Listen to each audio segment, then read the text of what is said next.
Praise Lord. प्रभु यीशु मसीह के पवित्र नाम में आप सबको जय मसीह की। एक बार फिर से परमेश्वर पिता का हृदय से धन्यवाद करते हैं आज के सुंदर दिन के लिए। परमेश्वर के नाम की बड़ाई करते हैं, परमेश्वर के नाम की महिमा करते हैं। परमेश्वर ने आज के दिन को दिखाया, प्रभु के नाम का धन्यवाद करते हैं। आज हम मनन करने जा रहे हैं यूहन्ना 14 अध्याय के 12 से 14 पद पर। यहाँ पर इस प्रकार लिखा है, प्रियो मैं तुमसे सच सच कहता हूँ कि जो मुझ पर विश्वास रखता है ये काम जो मैं करता हूँ वह भी करेगा, पर इनसे भी बड़े बड़े काम करेगा, क्योंकि मैं पिता के पास जाता हूँ। जो कुछ तुम मेरे नाम से मांगोगे वही मैं करूँगा, कि पुत्र के द्वारा पिता की महिमा हो। यदि तुम मुझसे मेरे नाम से कुछ मांगोगे तो मैं उसे करूँगा। हालेलुया, प्रेज द लॉर्ड। प्रभु यीशु मसीह के वचन है प्रियो। यहाँ पर वो बताते हैं कि यदि तुम मेरे नाम से कुछ पिता से मांगोगे तो वह तुम्हारे लिए करेगा। हालेलुया। और कह रहा है कि यदि तुम मेरे नाम से कुछ मांगोगे तो मैं उसे करूँगा।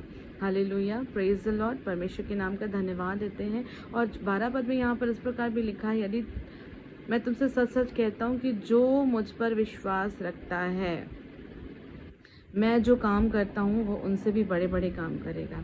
हालेलुया, प्रेज द लॉर्ड। यीशु मसीह ने अपने जीवन काल में बहुत सारे कामों को किया, बहुत सारे आश्चर्य कर्मों को किया। कोढ़ियों को चंगा किया, जो कि असाध्य रोग था, परमेश्वर ने उन लोगों को चंगा किया। अंधों को आंखें दी, लंगड़ों को चलाया। गूंगे यीशु के नाम से बोलने लगते थे, बहरे सुनने लगते थे। उसने मृत लाजर को जिलाया, लाल समुद्र को 2 भाग कर दिया। असंभव बातें जो कभी कहीं हो नहीं सकती थी वो किया। उन्होंने पानी को दाखरस में बदल दिया। हालेलुया। परमेश्वर आश्चर्य कर्म करने वाला परमेश्वर है। वो समय को, गति को रोकने वाला परमेश्वर, उसके लिए कोई भी कार्य कठिन नहीं है प्रियो। तो आज हम अपने जीवन से परमेश्वर के नाम की महिमा करें। वो वचन बताता है कि हम कुछ पाते नहीं क्योंकि हम मांगते नहीं हैं। मत्ती के अध्याय में लिखा हुआ है कि मांगो तो तुम्हें दिया जाएगा, ढूंढो तो तुम पाओगे, खटखटाओगे तो तुम्हारे लिए खोला जाएगा। मत्ती 7 के 7 में ये बातें लिखी हुई है प्रियो। तो अपने जीवन के लिए हम आशीष को मांगे। अपनी एक गवाही को मैं आप लोगों से शेयर करना चाहूँगी। हमारे घर में एक नींबू का पेड़ है जो कि करीब 6-7 साल से बिल्कुल फल नहीं रहा था, और वो सिर्फ बढ़ता जा रहा था और वो फैल रहा था, पर उसमें फल भी नहीं थे और फूल भी नहीं थे। बिल्कुल वो फूल भी नहीं रहा था और फल भी नहीं रहा था। तो एक दिन मेरे हस्बैंड ने बोला कि इस साल इस पेड़ को काट देते हैं, बेकार में फैले जा रहा है, फल तो रहा नहीं है। तो मैंने उनको कहा कि इस साल रहने दीजिए, अगर ये नहीं फलेगा इस साल भी तो इसको काट दीजिएगा।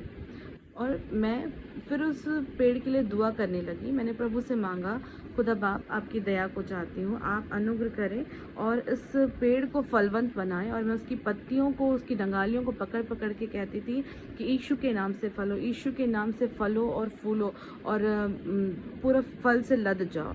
और मैं प्रभु का धन्यवाद देती हूँ क्योंकि सच मुझे प्रभु प्रार्थनाओं को सुनकर उत्तर देता है। और ठंड के मौसम में मैंने देखा कि उसमें खूब सारे फूल लगे हुए हैं, पूरा फूलों से भरा हुआ है, हर कोने के, उसके हर डंगाली में फूल से भरा हुआ है। वो मैं परमेश्वर का धन्यवाद करती हूँ, परमेश्वर के नाम की बड़ाई करती हूँ प्रियो, कि वो नींबू का पेड़ जो है फलों से भरा हुआ है। वो 12 महीना फलता है और उसके रस भी एकदम बहुत ज़्यादा, नॉर्मल पेड़ों के फल से वो बहुत ज़्यादा रसीला है। मैं प्रभु का धन्यवाद करती हूँ और सचमुच में परमेश्वर के नाम की बड़ाई करती हूँ कि हम यीशु मसीह के नाम से जो कुछ मांगते हैं वो हमें मिलता है। तो जब एक नींबू का पेड़ यीशु के नाम से फलने लग सकता है तो मेरा और आपका जीवन यीशु के नाम से क्यों ना फलेगा।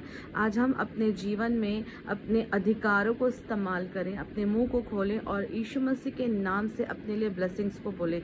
अपने पतियों के लिए, अपनी पत्नियों के लिए, अपने बच्चों के लिए, अपने घराने के लोगों के लिए, अपने फाइनेंस के लिए, अपने स्पिरिचुअल लाइफ के लिए हम आशीष को बोलें प्रियो। और जो चीज़ हम अपने जीवन में चाहते हैं वह यीशु के नाम से हम अपने जीवन में मांगे, चाहे वो छुटकारा हो, चाहे वो चंगाई हो, चाहे वो कैसी भी आज़ादी क्यों ना हो प्रियो। आप यीशु के नाम से उसको अपनी लाइफ के लिए मांग लें, पिता उसको पूरा करेंगे। उनका प्रॉमिस है कि जो कुछ तुम मांगोगे मैं उसे पूरा करूँगा। हालेलुया, प्रेज द लॉर्ड। परमेश्वर हम सब की सहायता करे कि हम अपने अधिकारों को समझें और हमें अपने आशीषों को, जो कि हम, परमेश्वर का वचन कहता है मैं मुंह के फल का सृजनहार हूँ। वो जो बातें आप अपने मुंह से बोलोगे प्रियो वो चीज़ें आपके लिए हो जाएंगी।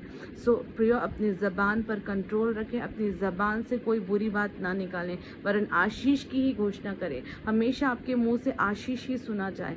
यीशु के नाम से मैं आपको ब्लेस करती हूँ। जितने सुनने वाले हैं, आपके जीवन में परमेश्वर का राज है, परमेश्वर की बढ़ोतरी आप अपने जीवन में देखें। मैं यीशु के नाम से मांगती हूँ आज की जितने सुनने वाले लोग हैं, हर एक के रुके कार्य यीशु के नाम से बन जाएं, और वे यीशु के नाम से, यदि कोई बीमार सुन रहा है वो चंगाई को पाए, यदि कोई अपने फाइनेंसेस में वीक है वो यीशु के नाम से अपने फाइनेंसेस को ब्लेस करे, वो फाइनेंशियली स्ट्रांग हो। परमेश्वर का आत्मा उनके जीवन में अद्भुत रीति से काम करे कि आप सब आश्चर्य कर्मों को देखें। मैं खुद अब आपसे विनती करती हूँ, मैं यीशु के नाम से डिक्लेयर करती हूँ कि सारे बंधन, सारी पाप की बातों से, सारी अंधकार की शक्तियाँ यीशु के नाम से आपके जीवन से जाएं। आप आशीषित हों, आप चंगाई को पाएं, आप छुटकारे को पाएं, और आप एक आशीषित जीवन सदा काल के लिए जिए। Praise the Lord. प्रभु इस वचन के द्वारा आप सबको आशीष दें। God bless you all.